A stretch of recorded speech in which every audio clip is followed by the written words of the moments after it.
Let's see if I can get him gently over here. Obviously, that's a warning to let me know he is not messing around.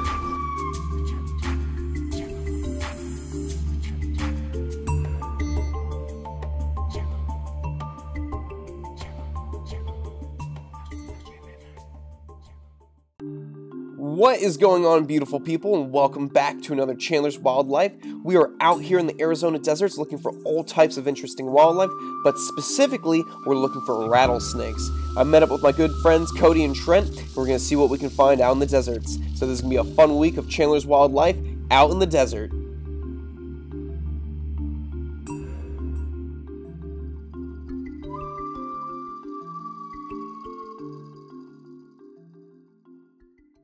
Alright, for the first find of the night, this was so cool. My first ever wild banded gecko. These guys are so adorable. They're so tiny.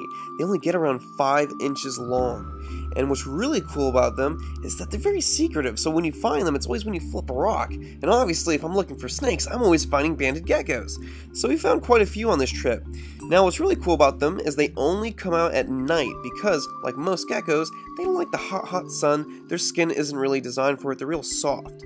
Now, they are insectivorous, so when nighttime falls, they're going to be leaving their burrows in little crevices of the rocks, looking for any little moths, crickets, or any grubs they can shove in their mouth. Another interesting thing is, like anola lizards, geckos will pop off their tails as a survival technique. So, for example, if a shovel-nosed snake tries to come up behind him and grab him on the backside, if he ends up grabbing that tail's going to pop off, wiggle, that snake's going to get distracted, chewing on that tail, and the gecko gets a chance to run away and survive. So it's an awesome survival technique. These geckos are so adorable, and I'm so glad I got to find a couple of these. And check out this funny little clip before we left this gecko alone. This spider came out of nowhere and spooked the gecko. Cute little thing. And we kept running into these little cuties, Arizona bark scorpions. Just like the geckos, they're nocturnal as well, taking advantage of the night to go out, hunt, and avoid the sun. Now these guys have a very potent sting.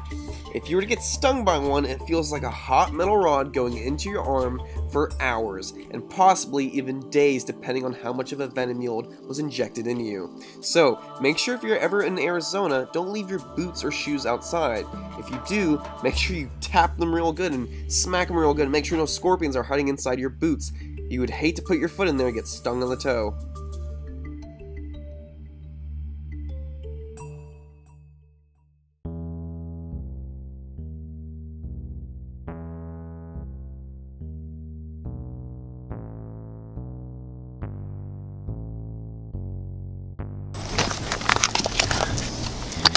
So, in this little area right here, we have one of the best camouflagers in all of Arizona. Right there. That, let me see if I can get a stick.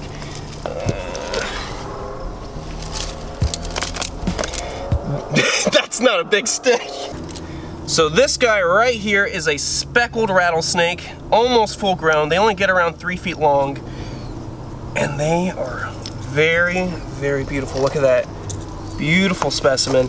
Now this guy was just chilling out on the rocky outcrop, not moving around too much. It's kind of cool out tonight. This is not the best time of year to go looking for rattlers, as Trent was just telling me. Oh, little guy, where you going? He just took a little plop. Let's see if I can get him gently over here. Obviously, that's a warning to let me know he is not messing around. So what I'm doing is just gently reading the body language of the snake and watching his head at all times. He's a bit cool to the touch, so he's not super fiery.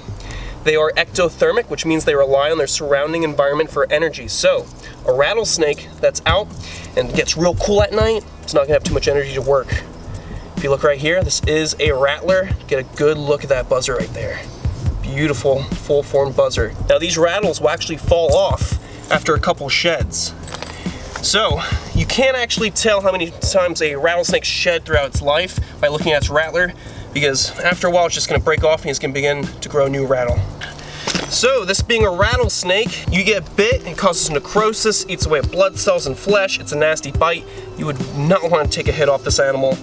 You good, buddy? Notice that the snake is slowly backing away. If you were to look very close to the front of this animal's face, he has tiny holes right next to the nostrils. Those are called heat pits. Just like any other viper, he can actually see thermal images. So if a warm-bodied mammal like a rodent is walking around this little rocky outcrop, he's gonna see the warm-bodied image. He's gonna inject his fangs into the rodent. That hemotoxic venom is gonna start eating away at the blood cells and flesh, and that rodent's gonna be no more. He's gonna track it down using his forked tongue, the Jacobson's organ. He's gonna be flicking around, picking up that scent trail. He's gonna follow it. He's gonna find the dead carcass and begin to swallow it down. Awesome stuff. Now, if you look right now, you can see this animal's perfectly camouflaged. Speckled rattlesnakes come in so many different varieties when it comes to coloration, depending on the range they're found in. So if they're on a mountain like this, with this coloration, it's gonna adapt to have that color. So, for example, there are white speckled rattlesnakes. There are brown speckled rattlesnakes. There are black and brown. There are reddish looking ones. They come in so many different colors, depending on the range they're found in. Now, this being a rattlesnake, it means he's ovoviviparous. So, if this was a female, she would not lay eggs, she would give live birth. They come out in little sacs, and you can see right through them, and they'll slowly make their way out, and they'll burst out of those sacs, and they come out alive, ready to go. So, when it comes to rattlesnake development, the babies develop inside the mother. Now, what I want to do is just put my hand right there. Very nice.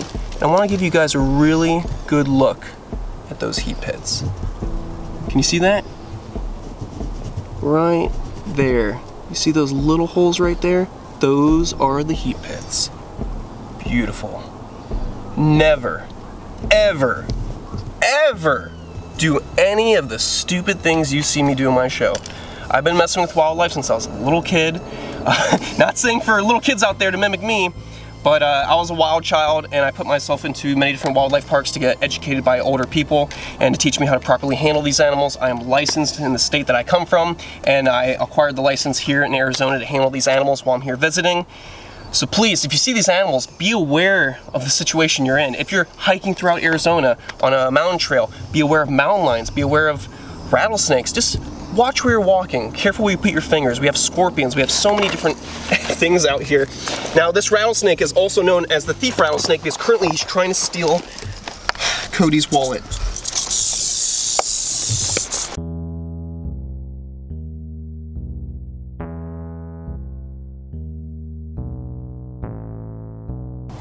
Now, it's very important that I do not breathe directly on this animal. That hot breath, that carbon dioxide coming off my breath, will turn in a split second, come around, and probably strike. The good thing is, this animal is very, very laid back. He knows I'm not trying to hurt him. I'm not trying to chop his head off with a machete. I'm giving this animal its respect and letting it go on its way. Notice how rough the scales are on this animal. This is because it's found in an area with such rugged, rough rocks. So for his skin to be protected, he's got to have somewhat keeled scales. Look at that, beautiful animal. And I can't get over that buzzer. I'm gonna be honest with you guys, I would confuse this with a tiger rattlesnake because they look so similar. If you look right here, they've got that tiger pattern going down. And this is another interesting thing. While his head is occupied, I want to show you guys this. Look right here. See this? That little slit right there, that is called a cloaca. That's where the sexual organs are hidden in every single reptile. Crocodilians, snakes, lizards, everybody has a cloaca, and that's where the sexual organs are hidden inside. That's where they mate, that's where they give birth, and that's where they go to the bathroom. So if you are ever wondering, how does a rattlesnake mate? How does a rattlesnake go to the bathroom? How does it have babies? It all goes down right here inside the cloaca. All right, guys, that's enough for this. I'm gonna let him go on his way. Good stuff.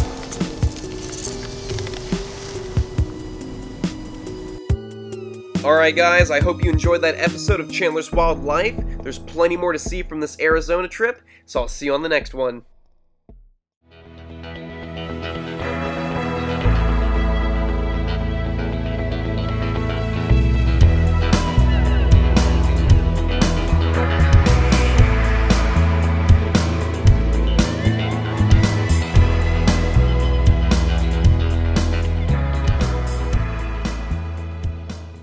little dude. Oh no, the spider's coming! No!